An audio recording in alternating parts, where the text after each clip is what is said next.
हमने आतंकवादियों को मिट्टी में मिलाने के लिए भारत की सेनाओं को पूरी छूट दी थी। I may not agree with him that India lost so many aircrafts, but I do agree that we did lose some aircraft, and that happened only because of the constraint given by the political leadership to not attack the military establishment or their air defenses.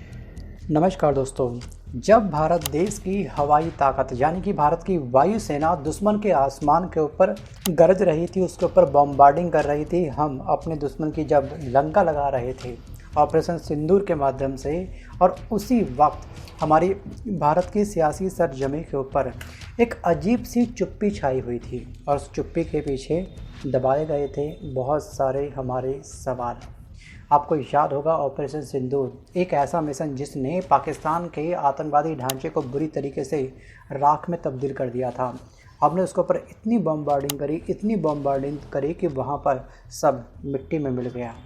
लेकिन साथ ही साथ कई नए सवाल भी उसके बाद खड़े कर दिए गए विपक्ष के द्वारा और हमारी आम जनता के द्वारा और सोशल मीडिया के काफ़ी सारे इन्फ्लुएंसर के द्वारा कि आखिरकार उस रात की सच्चाई आखिरकार है क्या।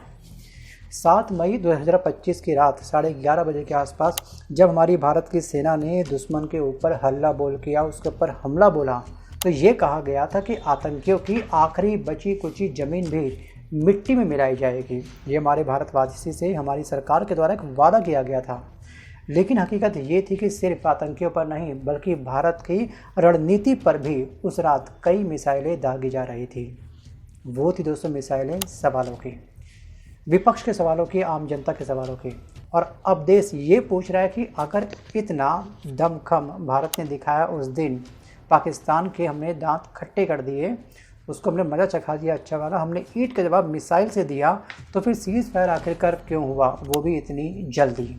और सबसे बड़ा सवाल ये है कि क्या सेना के हाथ उस दिन बांध दिए गए थे, कुछ नियम कायदे कानून हमारी भारत की सेना के ऊपर क्या हमारी सरकार के द्वारा अप्लाई कर दिए गए थे। मैं ऐसा क्यों बोल रहा हूँ आपको बताऊँगा चंद मिनट बाद, आप थोड़ा सा करिएगा बस इंतज़ार।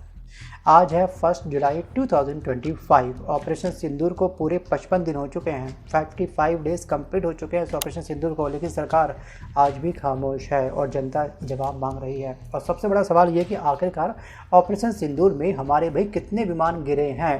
देखिए कैजुअलिटी तो होगी, अगर दो देशों में युद्ध होगा तो किसी का कम नुकसान होगा, किसी का ज़्यादा नुकसान होगा, तो ये आंकड़ा शेयर करने में आखिरकार हर्ज है क्या। भाई वर्ल्ड के अंदर हमारे भारत का दूसरा स्थान है जो सबसे अधिक हथियारों को हम लोग खरीद रहे हैं। अब हथियारों को ख़रीदा है तो भैया इस्तेमाल तो होगा, अगर इस्तेमाल कर भी लिया और कुछ अमाउंट का भारत को लॉस हो भी गया तो उसका डाटा शेयर करने में मुझे नहीं लगता कि कोई हर्ज होगा। भाई वो बेटी का दहेज का सामान थोड़ी ना है कि शादी के समय ही उस पैसे का इस्तेमाल करेंगे, उस सामान का इस्तेमाल करेंगे, उससे पहले में इस्तेमाल नहीं करेंगे। अरे कर लिया, हमारी सेना ने तो कर लिया, कौन सी आफत आ गई है। बट ये बात भी तय है कि विपक्ष इस डाटा को शेयर करने के बाद शायद इस बात का भी डंका बजाएगा कि वर्तमान की सरकार ने भारत का इतना नुकसान कर दिया। ये भी तय है क्योंकि विपक्ष अपना कर्म कर रहा है। और हमारे स्वर्गीय अटल बिहारी वाजपेयी जी ने एक लाइन कही थी, वो भी संसद के अंदर, कि विपक्ष जितना मजबूत होगा राजनीति करने में उतना मज़ा आएगा, देश का उतना विकास होगा। ये उनका अर्थ था। लेकिन आज के टाइम में विपक्ष के सवालों से बचने का प्रयास हो रहा है और यही कहीं ना कहीं अप्रत्यक्ष रूप से हमारे भारत को थोड़ा बहुत खोखला पक्का कर रही है। सिर्फ हवा में नारों से युद्ध नहीं जीते जाते हैं। आज हम जानेंगे इस वीडियो में कि ऑपरेशन सिंदूर की वास्तविक असलियत क्या है, न्यूमेरिकल फैक्ट क्या है, सेना की उस रात आखिरकार वास्तविक रणनीति क्या थी, क्या सच में उनके हाथों को, और राजनीतिक बवाल उसके बाद क्या खड़ा हुआ, और विपक्ष के तीखे सवाल क्या है, और आम जनता क्या जानना चाहती है सरकार से। इन तमाम बातों को डेप्थ में समझेंगे।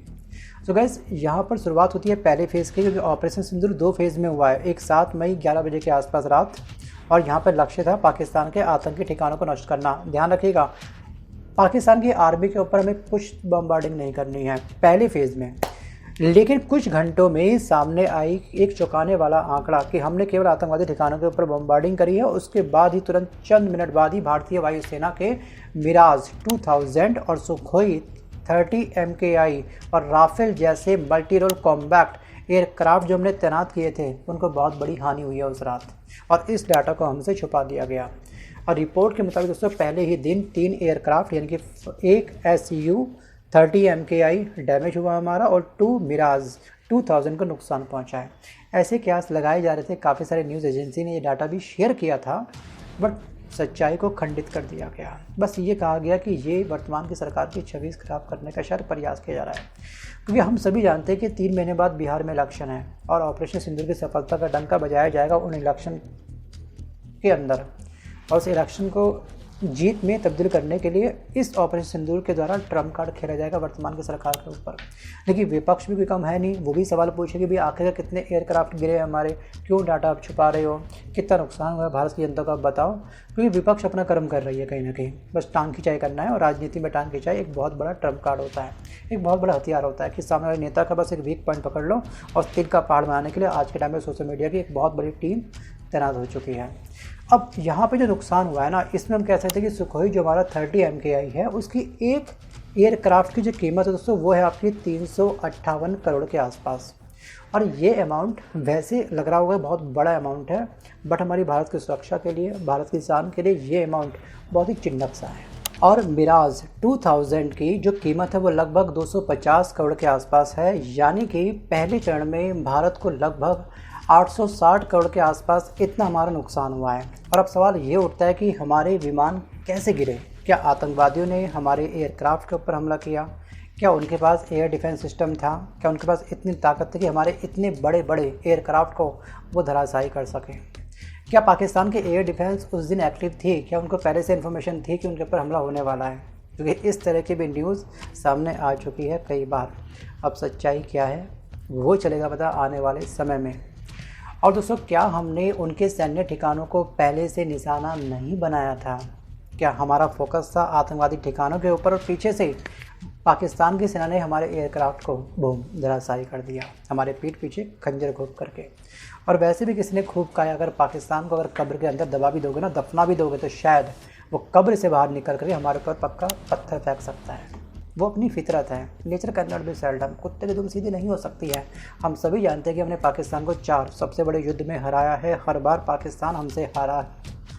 और उसके बाद भी इसने क्या करा, उरी हमला, पुलवामा अटैक, पहलगाम अटैक इसने हमारे ऊपर किया था। उसके बाद हमने उसके ऊपर सर्जिकल स्ट्राइक करी, एयर स्ट्राइक करी, मिसाइल स्ट्राइक करी, हर बार ही हमसे हारा है, लेकिन बस वापस से फिर से खड़ा हो जाता है। क्या सच में पाकिस्तान को बलूचिस्तान में कन्वर्ट कर देना चाहिए BLA आर्मी की हेल्प करके? आपको क्या लगता है? चलिए आता हूँ वापस सेकंड फेज़ की तरफ। देखिए 7 मई 11:30 बजे पहला फेज़ हुआ, नुकसान हुआ उसमें हमारा, और हमने चंद घंटों बाद 8 मई को आज सुबह 1:05 पर अपना सेकंड फेज़ हमने स्टार्ट किया। कुछ जगह इसको 3 AM भी बताया जा रहा है, बट एग्जैक्ट जो स्टडी करी गई है उसमें 1:30 AM टाइमिंग था सेकंड फेज़ का। अब हमने साफ साफ ये देखा कि भैया पाकिस्तान की जो एयर डिफेंस है वो अब एक्टिव हो चुकी है, मतलब कि वो आतंकवादी को सपोर्ट कर रही है। तो हमने अपना क्या करा, स्ट्राइक जो हमारी एयर स्ट्राइक थी उसके हमने पैटर्न को चेंज कर दिया, क्योंकि पाकिस्तान की जो एयरफोर्स थी वो अलर्ट में चली गई थी। लेकिन भारत को दूसरा नुकसान ना हो, हमने क्या करा, ब्रह्मोस मिसाइल का प्रयोग किया है। ब्रह्मोस क्रूज मिसाइल जिसकी स्पीड मैक 2.8 के आसपास है और नई दोस्तों वर्जन की जो रेंज है वो 500 किलोमीटर तक है उसकी। पर ब्रह्मोस मिसाइल की जो कॉस्ट है ना वो 34 करोड़ है। मैं अमाउंट की बात कर रहा हूँ, मैं सबको जस्ट एक डाटा शेयर करने के लिए। आप ये मत सोचिए कि इतना बड़ा नुकसान हुआ है हमारे देश की आन बान शान के लिए ना, ये अमाउंट मैं अगेन बोल रहा हूँ कि इतू सा है, सोचिएगा। और वहीं पर जो पाकिस्तान की वायु रक्षा प्रणाली है वो भी कहने की थोड़ी बहुत स्ट्रांग है। वो अलग बात है कि आइटम इसके पास मेड इन चाइना है, इसको काफ़ी फ़ख्र है अपनी गरीबी के ऊपर। मतलब कि थोड़ा चने बाजे घना, कहते हैं कि मुँह में नहीं दाने, अम्मा चली भुनाने। कंगाल पड़ा है, वेंटिलेटर पे पड़ा है, ठीक है, कर्ज की रकम से ये दबा पड़ा है, कटोरा लेके पहुंच जाता है IMF के पास में और IMF उसको आशीर्वाद देता है, तथास्तु ले पैसा कितना चाहिए बता। इसके पास ना अभी पाकिस्तान के पास में LY-80 है HQ-16 रेंज का, और इसकी मिसाइल सिस्टम की जो रेंज है वो 40 किलोमीटर के आसपास है। और पाकिस्तान के पास में पैड्स 20 है, मोबाइल रडार यूनिट जो 360 डिग्री कवरेज कर लेता है और आसमान पे ही दुश्मन को धराशायी कर सकता है। और पाकिस्तान के पास में कुल अनुमानित 17 प्रमुख एयर डिफेंस साइट्स हैं, जिनमें से 6 जो है वो भारत के उत्तर सीमांत पर तैनात कर रखी पाकिस्तान ने। लेकिन दोस्तों, बीते कल के दिन एक तीसरी स्टेटमेंट जारी कर दी गई है। इंडोनेशिया में एक्चुअली डिफेंस समिट एक हो रहा था, ठीक है, एक सेमिनार हो रहा था, उसमें हमारे भारत के एयर कैप्टन शिव कुमार भी उस सेमिनार को अटेंड करने गए थे। तो उन्होंने इस सेमिनार में एक बयान दिया था जो मैंने इस वीडियो के स्टार्टिंग में आपको अटैच भी किया था। इसमें साफ साफ ये बोला कि हमने एयरक्राफ्ट खोए हैं क्योंकि राजनीतिक नेतृत्व ने हमें आदेश दे दिए थे कि हम पाकिस्तान के मिलिट्री एयर जो इस्टेब्लिश है उसकी मिलिट्री इस्टेब्लिशमेंट है और एयर डिफेंस सिस्टम पर हमला नहीं करेंगे। हमने उसके अकॉर्डिंग एक्शन लिया और पीठ पीछे शायद वहाँ के डिफेंस सिस्टम ने, पाकिस्तान के एयर डिफेंस ने हमारी एयर डिफेंस को कमज़ोर कर दिया और हमारे इतने एयरक्राफ्ट धराशायी हुए हैं। अब एक नया ट्विस्ट ध्यान रखिएगा इसमें निकल करके सामने आ चुका है इनकी स्टेटमेंट के बाद, और पूरा सोशल मीडिया प्लेटफॉर्म पर आपको इनके ये वीडियो दिखाई देगा आपको। और विपक्ष के द्वारा नॉन स्टॉप लगातार बयानबाजी हो रही है इनकी स्टेटमेंट के बाद में कि वर्तमान की सरकार ने हमसे इतनी बड़ी बात कैसे छुपा दी। भाई एक तरफ आप बोलते कि हमने अपनी आर्मी को खुली छूट दे रखी है, आपको जो इस्तेमाल करना है करो, गुलेल से लेकर के मिसाइल तक जो यूज़ करना है करो, बट दुश्मन को मजा चखाओ। और एक तरफ इनकी स्टेटमेंट, शिव कुमार जी की स्टेटमेंट ये आती है कि इनके हाथ बंधे हुए थे। और कैप्टन शिव कुमार के बयान के बाद ये बात तो साफ साफ नज़र आ रही है कि कहीं ना कहीं ऑपरेशन सिंदूर के पहले फेज़ के अंदर हमसे रणनीतिक गलतियां बहुत हुई जिसका खामियाजा हमको भुगतना पड़ा अपने एयरक्राफ्ट गंवा करके। लेकिन चंद घंटों बाद ही हमने क्या करा, अपनी जो रणनीति थी उसको पूरी तरीके से चेंज कर दिया। मतलब कि भारतीय वायुसेना ने अपनी रणनीति को बदला और पाकिस्तान के एयर डिफेंस यूनिट को हमने टारगेट बनाया, उसको धराशायी करा। और उसके बाद हमने ब्रह्मोस मिसाइल का यूज़ किया और इसके पाकिस्तान के 2 बड़े सैन्य ठिकानों पर हमने सर्जिकल अटैक किया। और इस दूसरे चरण में भारत ने लंबी दूरी से हमला करके पाकिस्तान का रडार एंड सर्विलांस जो उसका पोस्ट था उसको हमने तबाह किया।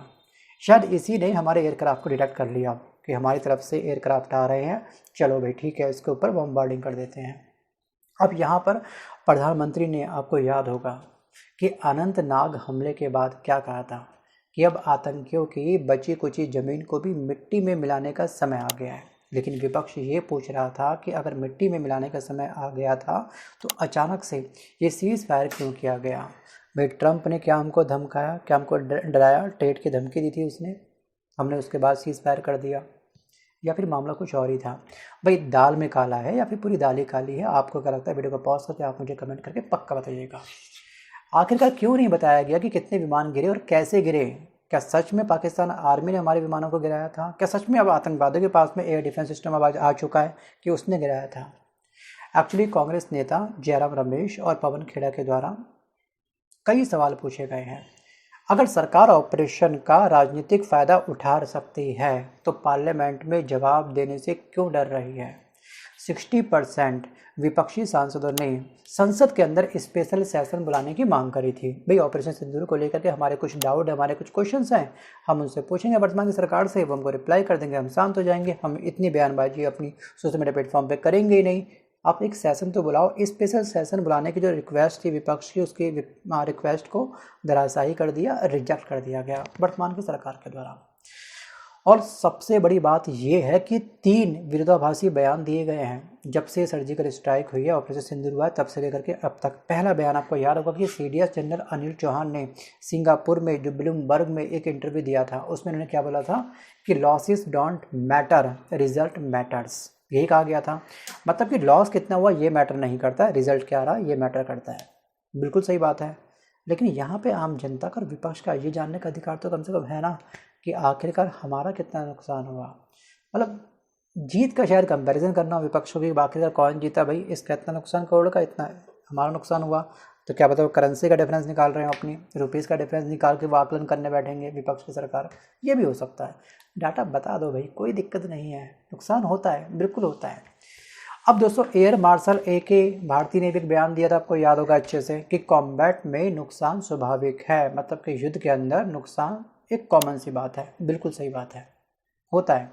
लेकिन कैप्टन शिव कुमार ने बीते कल के दिन जो बयान दिया था कि राजनीतिक प्रतिबंध के कारण नुकसान हुआ है, नुकसान मतलब पहले फेज़ में हुआ है कि हम लोग बंधे हुए थे, लेकिन इस बात का डंका पक्का बजाया गया था कि हमने अपनी आर्मी को खुली छूट दे दी है।